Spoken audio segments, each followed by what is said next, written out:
ఎవడి బోధ పడితే వాడు బోధ వినకు. సీనియర్ పాస్టర్ అయితేంది, వాని వెంట్రుకలు తెల్లగైతేంది, వాడు వాడు వాడు చేతులు ఉప్పుకుండా చెప్తేంది. వాడు చెప్పే తప్పుడు బోధ, వాడు అంతర్జాతీయ ప్రసంగికుడు అయితేంది, వాడు ప్రపంచంలో ఉన్న దేశాలను నీళ్ళని తాగుతేంది. అసలు నీళ్ళు ఇవి, జీవజలం ఇది. వాడికి ఇది తాగే అలవాటు లేదు వాడికి. అందుకే వానికి బైబిల్ వేరు, వర్తమానం వేరు. వర్తమానాన్ని బైబిల్తో పోల్చి వర్తమానాన్ని బైబిల్ కంటే తక్కువ చేస్తూ మాట్లాడుతున్నాడు. కానీ నేనంటాను, వర్తమానం అంటే వాక్యం కాదా? వర్తమానం అంటే ప్రవచనాలు కాదా? ఏంటిదండి? మలాకి 4 ఏంటిది? ప్రవచనం కాదా? బైబిల్ కాదా? ప్రకటన 10 ఏంటిది? అది బైబిల్ కాదా?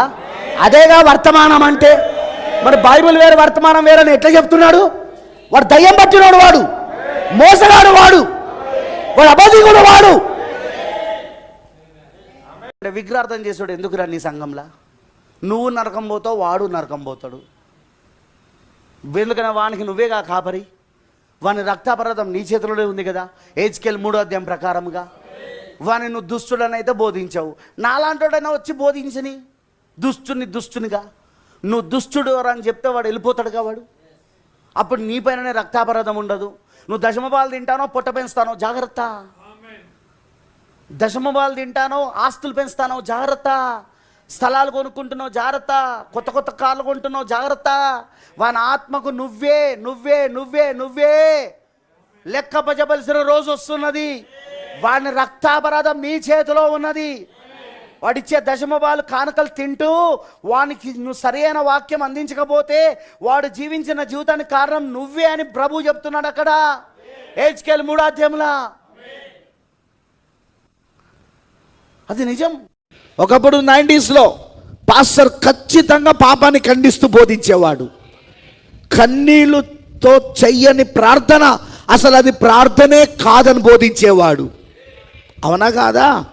కన్నీళ్ళతో చేయని ప్రార్థన అసలు అది ప్రార్థనే కాదు. నీకు కన్నీళ్ళు ఎందుకు వస్తలేవు? నువ్వు ఎందుకు పాపాలు ఒప్పుకోవట్లేదు? నీ పాపాల విషయంలో నీకు గుర్తుకొస్తలేదా అని అడిగేవాడు పాస్టర్. కానీ ఇప్పుడు కన్నీళ్ళ ప్రార్థన మామూలు ప్రార్థన చేయడానికే ఎక్కువైపోయింది. ఇప్పుడు మామూలు ప్రార్థననే. అపోస్తుల బోధ ప్రకారముగా స్త్రీ ఆభరణాలు ధరించుకోవద్దని నీకు తెలుసా? కొత్త నిబంధనలో ఉన్నదని తెలుసా?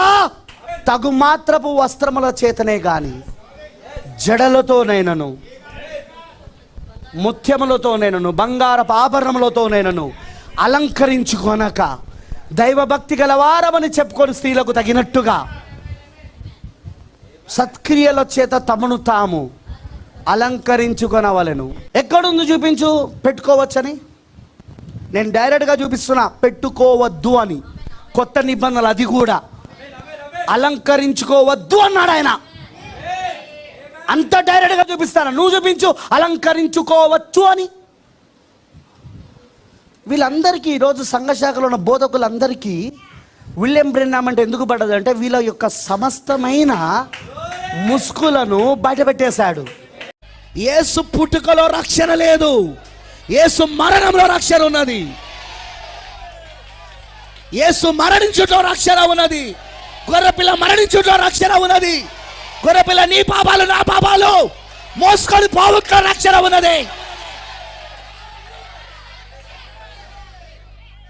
రక్షణ సిలువలో వచ్చింది, ఆయన జన్మలో రాలేదు. అందుకే తాను ప్రభు రాత్రి భోజనం ఇచ్చినప్పుడు నా మరణాన్ని ప్రచురం చేయండి అని మరణం గురించి చెప్పమన్నాడు. కానీ హల్లెలూయా తన పుట్టినరోజుకు వచ్చి పండుగలు చేసుకోమని చెప్పలేదు ఆయన.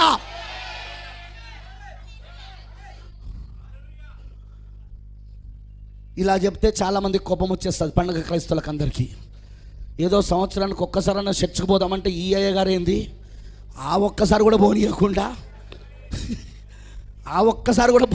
సంవత్సరానికి. అపోస్తల బోధ ప్రకారముగా స్త్రీలు సంఘములో మౌనంగా ఉండవలసిందే కానీ వారు బోధించుటకైనను ఉపదేశించుటకైనను పురుషుని పైన అధికారము చేయటకైనను సెలవు లేదని తిమోతికి రాసిన పత్రికలో ఉంది కొత్త నిబంధనల. కానీ వీళ్ళ భార్యలు నిలబడి లిప్స్టిక్లు రాసుకొని, జుట్లు కత్తిరించుకొని, ఆభరణాలు పెట్టుకొని యెజబేలుల వలె తయారయ్యి నిలబడి వాక్యం బోధిస్తున్నారు. అందుకే ఈ కోపం ఇదంతా.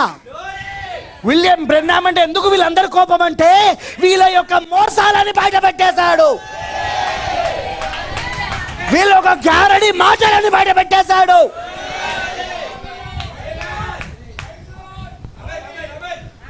విలియం బ్రెన్నామ్ బోధించింది దేవుడి వాక్యంలో నుండి. ఎక్కడైనా బైబిల్లో స్త్రీలు బోధించినట్టు ఉందా? యేసు ప్రభు పుట్టాడు, అందులో ఏ సందేహం లేదు. కానీ ఎక్కడైనా డిసెంబర్ 25న యేసుక్రీస్తు జన్మించినట్టు బైబిల్లో ఉందా? మత్తయి, మార్కు, లూకా, యోహాను సువార్తలలో, ఆయన జీవిత చరిత్రలో, అపోస్తలులు రాసిన పత్రికల్లో ఎక్కడైనా ఉన్నదా? లేదు. మరి ఎందుకు చేసుకుంటానో పండుగ? రెండవది, యేసు ప్రభువే తన పుట్టినరోజు చేసుకోలే. యేసు ప్రభువే తన పుట్టినరోజు చేసుకోలే. యేసు ప్రభు శిష్యులు ఎన్నడూ ఆయన పుట్టినరోజు చేయలే. మరి నువ్వెవడు ఇలా డేట్ ఫిక్స్ చేయడానికి? యేసు ప్రభు పుట్టినరోజు ఫిక్స్ చేయడానికి నువ్వెవరివి? ఆయన పుట్టిన తేదీని ఫిక్స్ చేయడానికి నువ్వెవరివి? దాన్ని పండగగా చేసుకోవడానికి నువ్వెవడివి? యేసు ప్రభు పుట్టాడని చెప్పు ప్రపంచానికి.